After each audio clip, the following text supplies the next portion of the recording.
밀양 이주민 사역 섬김 일정 가운데 하나님이 함께 하시고 인도하여 주셔서 하나님께 감사를 드립니다.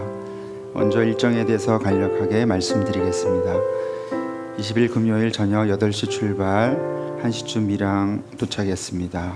비가 정말 억수로 쏟아졌는데 오고 가는 교통 가운데 사고 없이 잘 다녀올 수 있어서 감사했습니다.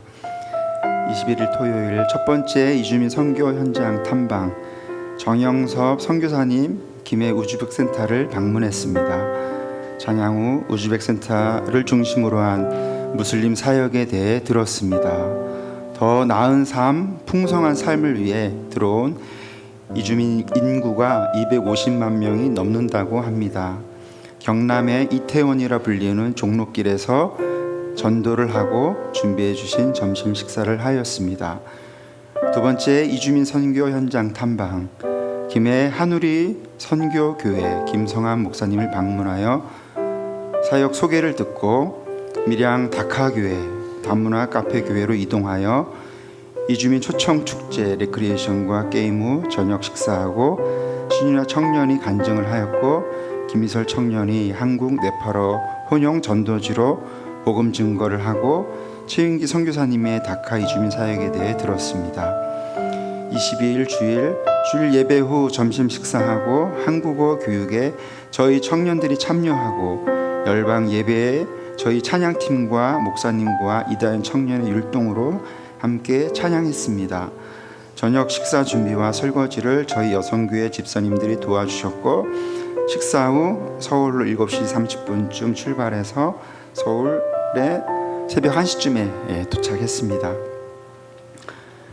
그래서 밀양 이주민 사역 섬김에 참여했던 17명이 받은 생생한 은혜가 저보다 많지만 다 얘기할 수 없어서 제가 받은 7가지 은혜를 나누고자 합니다. 첫 번째, 인상 깊은 교회. 좁고 험한 산길을 올라 축사 냄새나는 하늘이 교회에 들어서니 마라나타라고 쓴 글씨에 하나님이 보입니다. 하나님 앞에 무릎 꿇은 검게 글린 목사님 얼굴에 하나님의 마음이 비춰집니다. 교회 마당에 금방 따주신 새콤달콤 빨간 자두처럼 경험했던 진짜 살아있는 하나님의 은혜를 맛봅니다. 갈데없는 외국인들을 빵 보고 찾아온 그들을, 말이 안 통하는 그들을 쫓아내지 못해 받아주고 16평 좁은 집을 30명에게 내어주며 말씀으로 먹이고 재워주며 말은 통하지 않지만 가슴으로 품고 복음을 전합니다. 가지고 있는 신용카드를 돌렸으며 차마 먹지 못한 라면 하나 남았을 때, 모든 형편을 주님께 맡길 때 눈물나게 딱 맞게 채워주시는 하나님을 증거합니다. 필리핀, 중국, 방글라데시, 베트남, 중동의 현지인 얼굴을 가진 목사님은 이주민의 할아버지가 되어 아버지 하나님이 멋지시다, 하나님이 채워주실 때 나는 통발만 들고 있었을 뿐이다, 그 말씀하시는 목사님 미소 속에, 그 사역 속에 하나님의 사랑이 선명하게 보입니다. 좁고 험한 산길, 고물 더미를 지나 차에서 내렸을 때 축사 냄새 진하게 나는 이런 곳에서 교회를 어떻게 하지라는 생각이 먼저 들었습니다. 거기에 비하면 사랑의 교회는 너무나 좋은 환경이란 사실이 처음으로 뼛속 깊이 느껴졌습니다. 그곳은 열악한 환경이었습니다. 그러나 거기에는 하나님의 사랑이 있었고 품음이 있었고 복음이 있었습니다. 집을 내어주고 먹이고 재우고 말씀으로 양육하고 가슴으로 끌어안고 복음으로 변화시키는 삶, 나는 통발만 들고 있었을 뿐입니다 라고 말씀하시는 그 속에 하나님의 능력과 사랑의 역사가 있었습니다. 두 번째, 핑계의 옷을 입고 있었던 우리. 예배실이 지하라서 기둥이 있어서, 인테리어가 후져서, 교회가 좁아서, 주차장이 없어서 이것저것 이유를 대며 불평과 핑계로 하나님의 일하심을 가로막고 있었던 것은 아닐까요? 라는 질문을 해봅니다. 하나님을 경험하는 삶의 질문이 생각났습니다. 왜 하나님은 우리 교회에 큰 일을 맡기시지 않으실까? 순종하고 있는데 왜 문은 닫혀 있을까? 왜 응답이 더딘가? 그런데 정말 우리는 준비된 공동체일까요? 예배당이 아니라 우리 마음이 준비되지 않았던 것은 아닐까요? 환경이 아니라 믿음의 시선이 바뀌어야 할 때가 아닐까요? 라는 질문을 해봅니다. 세 번째, 이주민 선교의 현장은 하나님께 잠긴 공동체였다. 그것은 물질도 시간도 인생도 내 것이 아니라 하나님께 드렸습니다. 작은 일에도 기쁨이 넘치는, 웃음이 가득한 그 모습을 보았습니다. 음식 준비, 한국어 섬김, 행정사, 숙소 제공, 복음 전함, 예배에서 그 사역 가운데 얼굴에 웃음이 가득한, 웃음이 멈추지 않는 그 행복을 보았습니다. 외국인들에게 선생님이 되어주고, 친구가 되어주고, 부모님이 되어주는, 이름 없이 빛도 없이 일하지만 하나님만 드러나는 삶의 모습을 보았습니다. 세상과 다른 것을 보았습니다. 사랑과 복음으로 섬기는 모습을 보았습니다. 하나님께 푹 잠긴 그 모습을 보았습니다.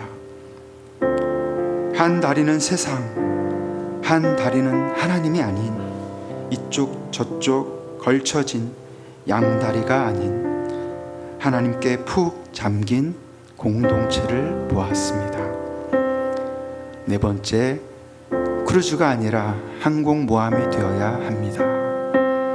안락하고 편안한 크루즈가 아니라 매일 하나님과 더 친밀히 동행하며 항공모함처럼 삶의 현장에서 적극적이고 공격적인 자세로 복음의 사명을 감당하라는 선교사님의 말씀을 들었습니다. 다섯 번째, 염려하지 마. 내가 다 할게. 이런 일을 어떻게 하지라는 생각을 할 때 주일 아침에 주님이 속삭이십니다. 나랑 산책하자라는 마음을 주셔서 문을 열고 나왔을 때 들리는 새소리들, 가까이 있는 참새, 비 맞고 누워있는 들풀들이 보입니다. 그때 떠오른 마태복음 말씀이 마음 깊은 곳을 두드립니다. 공중의 새를 보라. 들의 백합화를 생각해 보라. 너희는 이것들보다 귀하지 아니하냐. 염려하지 말라고 하십니다. 하나님께서 하신다고 말씀하십니다. 염려하지 마. 내가 다 할게. 라고 말씀하십니다. 여섯 번째, 하나님께서 우리의 삶을 인도하신다. 선교사님이 이렇게 말씀하십니다. 현실이 아닌 하나님의 사실에 집중하라. 성경 말씀을 계속 매일 항상 확인하라. 내 마음에 담아야 한다. 이것이 씨앗이다. 이 씨앗을 내 마음에 품고 살면 하나님께서 인도하신다. 이것이 종자의 법칙이다라고 말씀하십니다. 네가 가라 할 때 순종하면 하나님이 인도하신다고 말씀하십니다. 일곱 번째, 하나님이 하시면 문제될 것이 없습니다. 수영할 때도 이론을 배우고 실습을 하는데 결국은 물에 들어가서 수영하기 위해 이론을 배우는 것처럼 책에서 배웠던 하나님을 경험하는 삶의 실제의 모습을 현장에서 생생히 보고 왔습니다. 선교사님들의 간증을 통해, 사역을 통해 이론이 아닌 현실을 보았습니다. 히브리서 11장 1절 말씀, 믿음은 바라는 것들의 실상이요 보이지 않는 것들의 증거니, 말씀처럼 책에서 배운 하나님을 경험하는 삶을 이론이 아닌 현실로 보았습니다. 이제 우리가 해야 할 일은 염려가 아니라 하나님을 더 신뢰하는 것입니다. 머뭇거림이 아니라 더 순종하는 것입니다.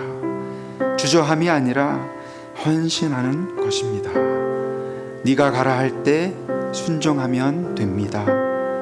첫 발을 내디딜 때 두 번째 발을 걸어가게 하시며, 하나의 씨앗을 심을 때 씨앗을 자라게 하시고 꽃 피우게 하시고 풍성한 열매 맺게 하시는 분은 하나님이십니다. 시작 한 점에 그 모든 점들을 하나의 선으로 이어가시는 분은 바로 하나님이십니다. 하나님이 이끄십니다. 모든 것은 하나님이 하십니다. 아멘. 그 모든 것을 보게 하시고 느끼게 하신 하나님께 감사드리며, 무엇을 할지 자신은 없지만 앞으로 행하게 하실 하나님을 기대하며 마지막 하나만 나누고 마칠까 합니다. 자두씨, 축사 냄새 진한 교회 마당에 빨간 자두가 주렁주렁 열렸습니다. 자두꽃이 피고 은은한 향기를 내며 조용히 열매를 맺듯 고난의 계절을 지나 하나님의 꽃이 피어나고 축사 냄새보다 더 짙은 하나님의 향기가 말씀 속에 가득합니다. 그리고 마침내 자두보다 더 달고 맛있는 하나님의 열매를 맛봅니다. 먹고 남은 이 작은 씨앗, 가슴에 담아온 이 씨앗, 하나님이 주신 이 씨앗, 어딘가에 심어보고 싶습니다.